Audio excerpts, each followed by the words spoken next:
Okey, Assalamualaikum warahmatullahi wabarakatuh. Berjumpa lagi kita untuk kelas yang seterusnya, iaitu dalam bidang sirah dan tamadun Islam. Okey, sebelum tu kita baca doa dulu. Okey, doa sebelum belajar.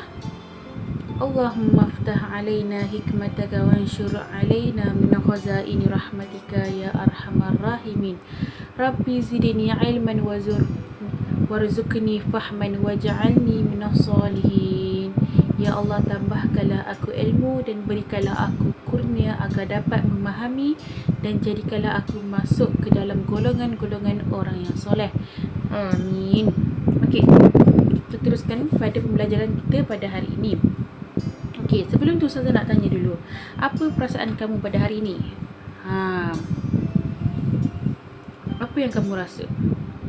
Adakah kamu rasa hari PDPR ni satu kesusahan, ataupun bagi kamu PDPR ni adalah satu masa yang mana kamu boleh meluangkan banyak masa dengan family? Jadi kita letakkan dulu, Ustazah nak tanya dulu, apa perasaan kamu sebenarnya? Okey, perasaan kita pada hari ini akan menjadi sejarah pada hari yang akan datang. Jadi begitu jugalah apa yang kita nak belajar pada hari ini. Sesuatu yang berlaku pada masa yang lepas, pada zaman dahulu, ataupun pada peristiwa dahulu. Zaman sekarang kita mengenang kembali sejarah-sejarah tersebut. Jadi untuk hari ini kita akan belajar mengenai tokoh sahabat yang ada 4 orang sahabat. Apa itu 4 orang sahabat? Kamu pernah belajar dah kan? Kita hari ini ulang kaji sikit. Okey, siapa itu 4 orang sahabat? Okay, kita tengok. Yang pertama, Bilal bin Rabah. Okey, yang kedua, Muaz bin Jabal. Yang ketiga, Abdul Rahman bin Auf. Dan yang keempat, tokoh sahabat yang keempat, Khalid bin Al-Walid. Jadi ada 4 tokoh sahabat ini. Yang mana kamu tahu? Yang mana yang kamu pernah dengar? Semua pernah dengar kan? Paling famous? Okay, Bilal bin Rabah. Kenapa? Sebab sampai sekarang perbuatan ataupun tokoh dia, sifat ketokohan dia sampai ke hari ini masih diwarisi. Apa itu? Dalam bidang azan. Sehingga kan azan sehingga masa kini azan sudah banyak ada perubahan kan, dari segi bentuk kemerduannya tu. Itu dari segi Bilal bin Rabah. Muaz bin Jabal, okey, terkenal sebagai siapa? Dia terkenal sebagai tokoh yang mempunyai keilmuan yang tinggi. Okey, kalau Bilal bin Rabah mempunyai keimanan yang tinggi, manakala Muaz bin Jabal mempunyai keilmuan yang tinggi. Dari bidang apa yang dia mahir tu? Dari bidang fiqh.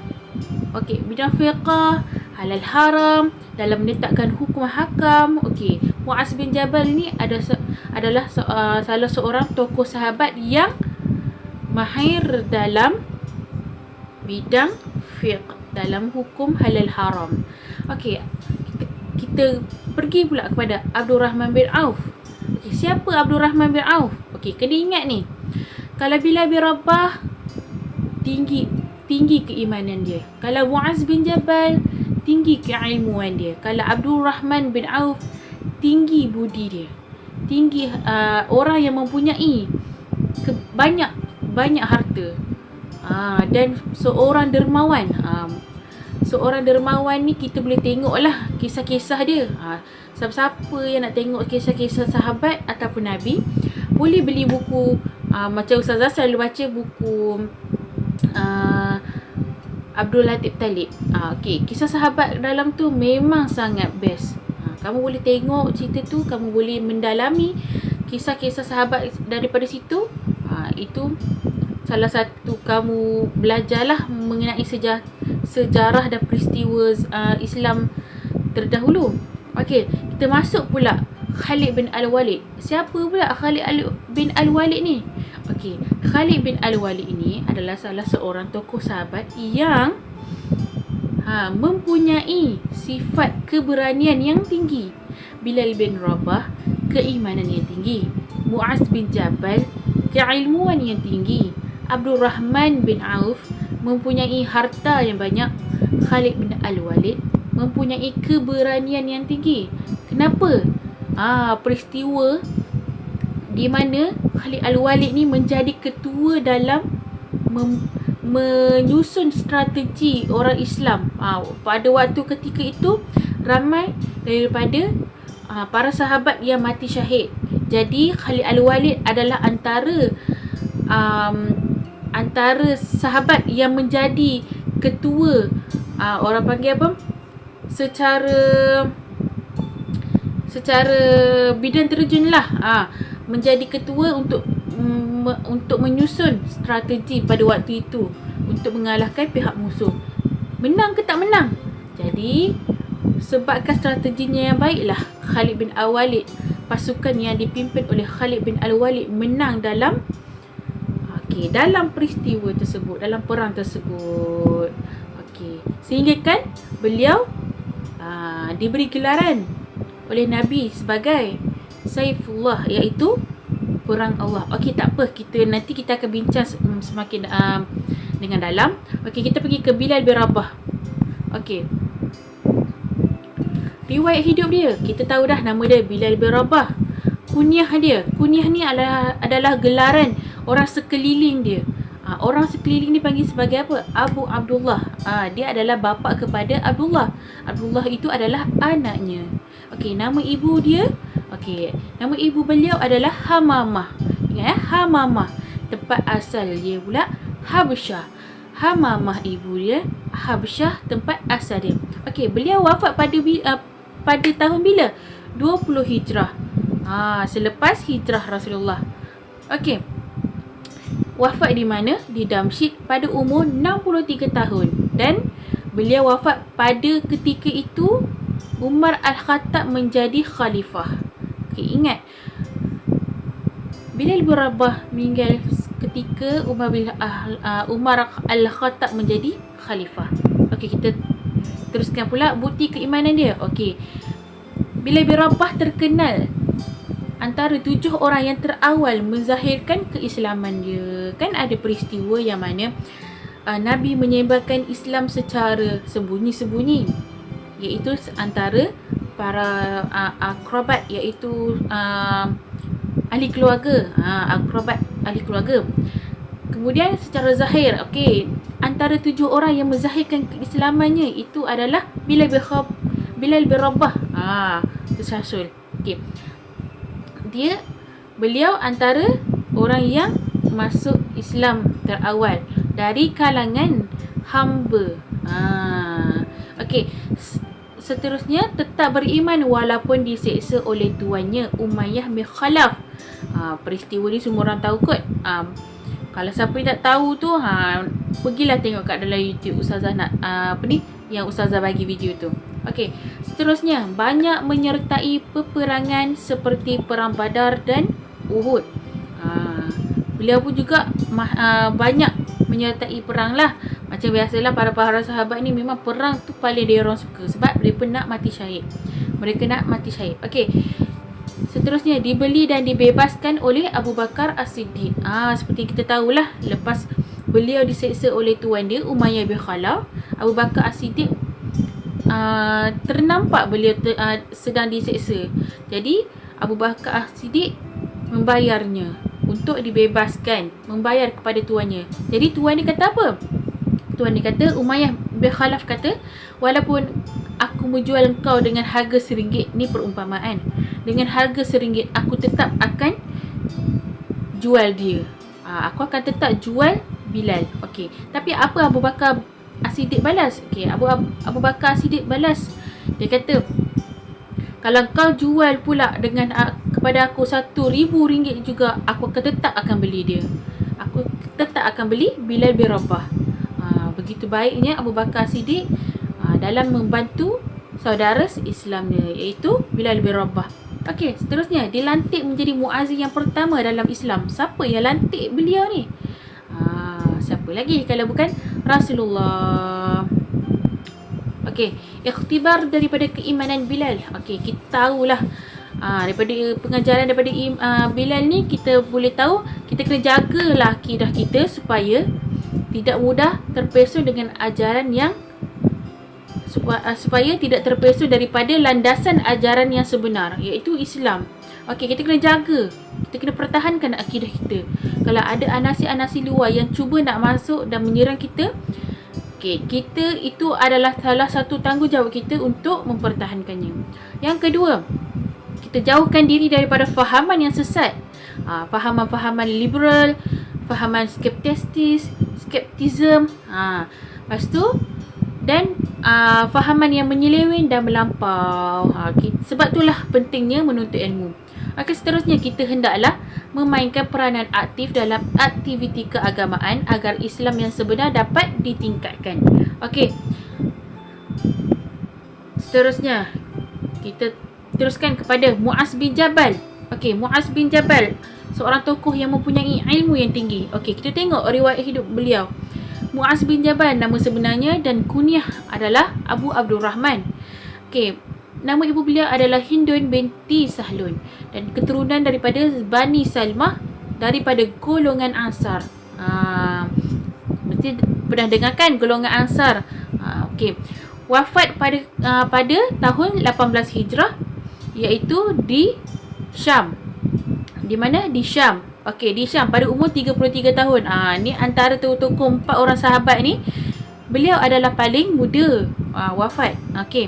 Beliau wafat pada ketika mana? Pada zaman Umar Al-Khattab. Okey, semua orang tahulah kalau Umar Al-Khattab pada zaman ketika ini wafatnya, kebanyakan para sahabat meninggal disebabkan peperang lah. Okey, seterusnya bukti keilmuan, kita tengok beliau adalah antara sahabat yang paling alim dalam ilmu halal dan haram dan juga ilmu Al-Quran. Yang macam tadi Ustazah ada bentangkan, Ustazah ada cakap. Okey, seterusnya dilantik oleh Rasulullah sebagai pakar rujuk Al-Quran dan fiqh di Mekah dan Yaman.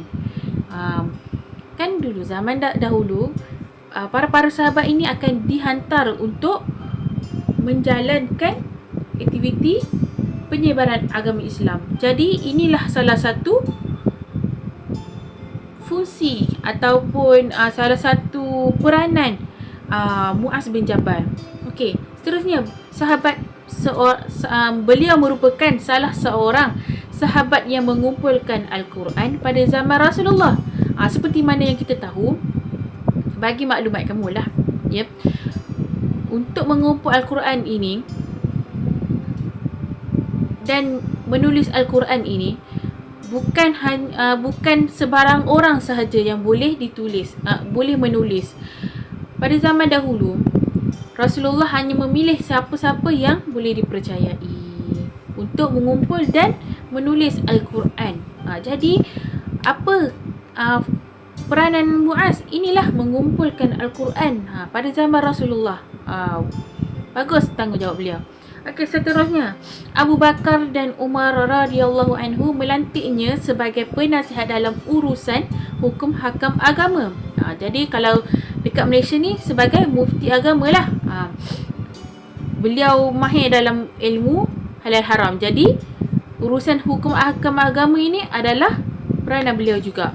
Seterusnya Abu Bakar dan Umar radhiyallahu mengiktiraf keilmuannya dalam bidang fiqh. Okey, sama juga, berkaitan juga. Okey, apa yang kita boleh ambil daripada sifat keilmuan yang tinggi daripada Muaz ni? Okey, kita hendaklah menuntut ilmu dengan bersungguh-sungguh agar menjadi orang yang alim dalam bidang yang dipelajari. Bab kata pepatah dalam sebuah hadis, talabul ilmi fardhatun ala kulli muslim. Menuntut ilmu itu adalah satu kefarduan kepada setiap manusia, setiap orang Islam. Jadi kalau kita ni rasa kita ni orang Islam, kita tuntut ilmu. Jangan malas-malas. Apa yang ustazah suruh buat kerja tu, buat je. Apa yang cikgu-cikgu lain bagi ketugasan tu, buat saja. Itu adalah salah satu peranan kamu ataupun tanggungjawab kamu dalam menuntut ilmu. Okey, seterusnya kita hendaklah mengamalkan ilmu yang dipelajari agar menjadi umat yang cemerlang. Okey, kita hendaklah menyebarkan ilmu yang dipelajari agar dapat dimanfaatkan oleh orang lain dan mendapat saham akhirat yang berkekalan. Okey, ketiga-tiga ikhtibar ni kita boleh umpamakan sebagai sepohon pokok. Okey, diibaratkan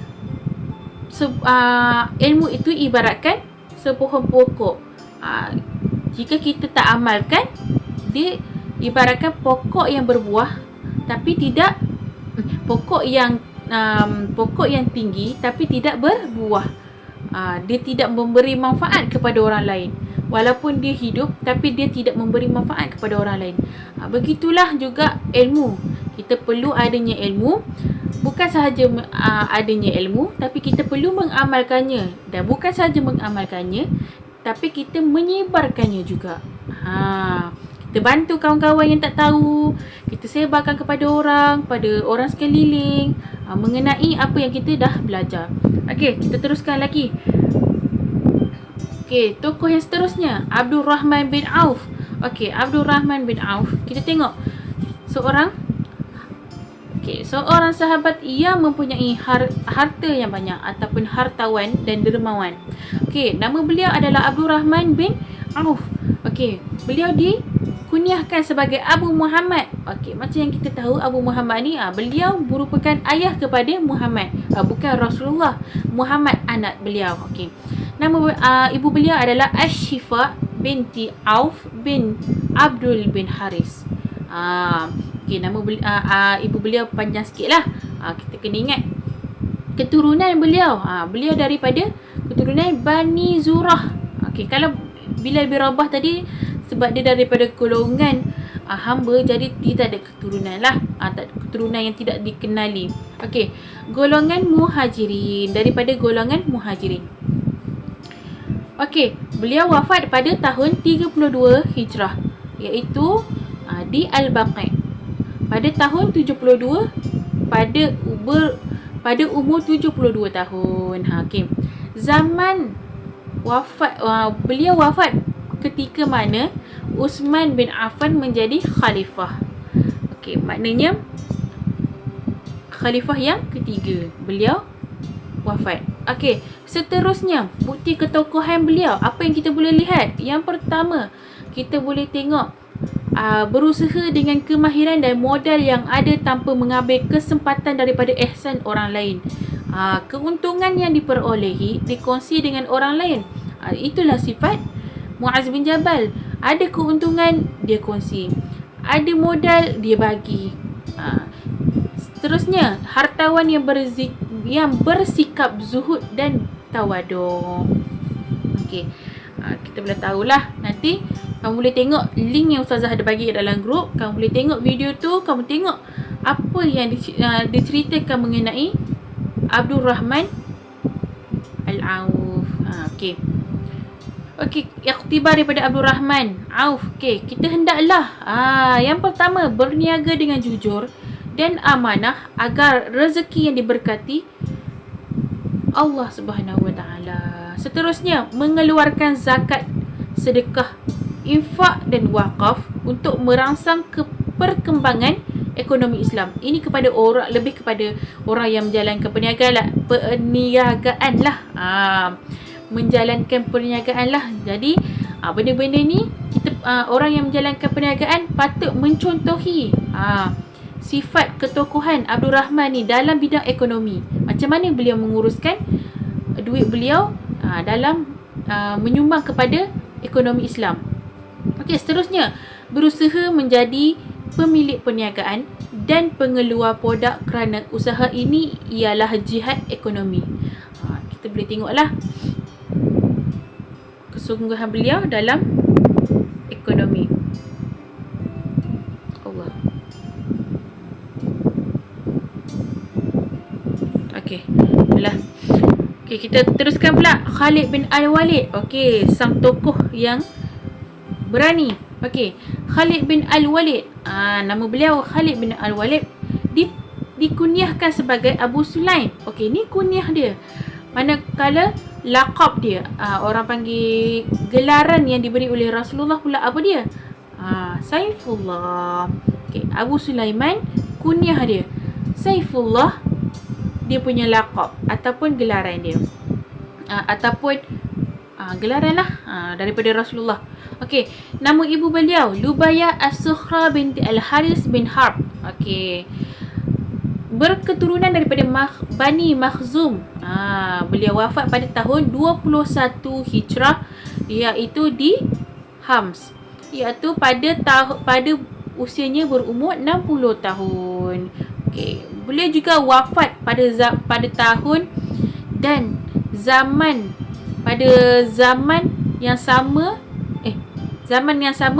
dengan Bilal bin Rabah, iaitu Umar, pada zaman Khalifah Umar Al-Khattab. Okey, seterusnya kita boleh tengok bukti tokoh kepahlawanannya. Bukti bukan tokoh, bukti sifat kepahlawanannya.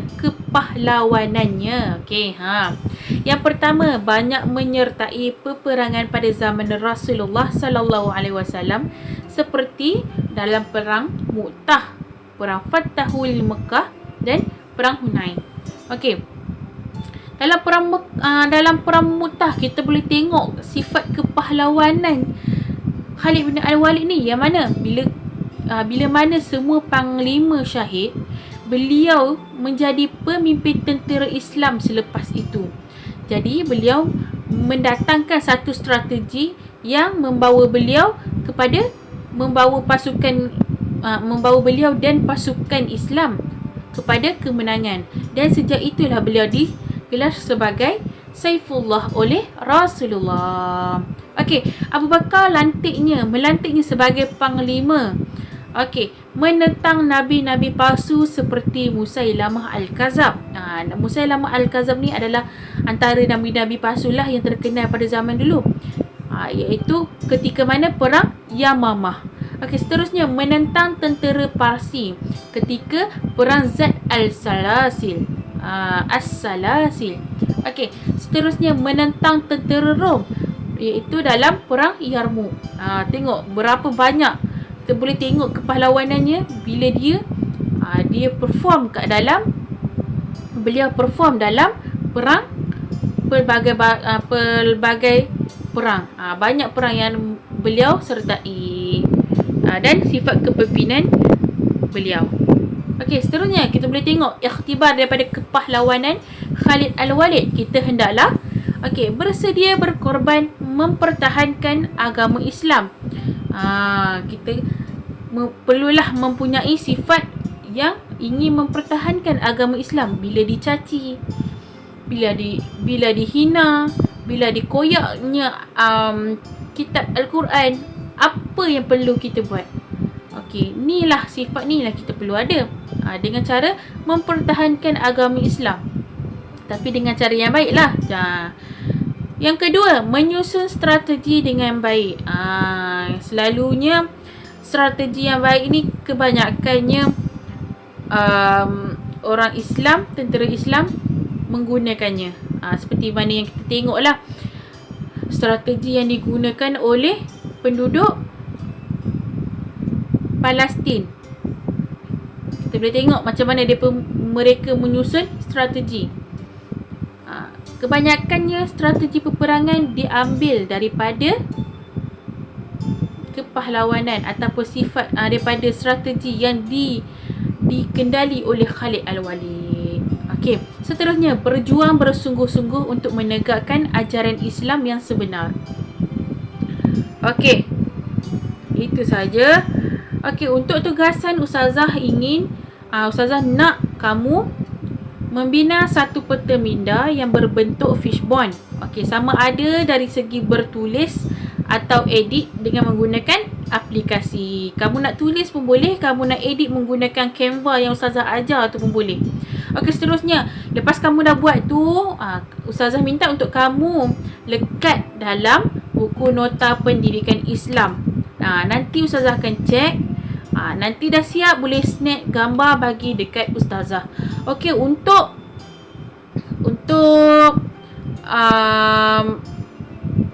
penilaian, untuk pengukuhan, Ustazah akan test kamu mengenai pengukuhan. Ustazah akan buat 2 soalan, Bilal bin Rabah dan Muaz bin Jabal, dalam grup Telegram, quiz board. Ustazah akan guna quiz Telegram.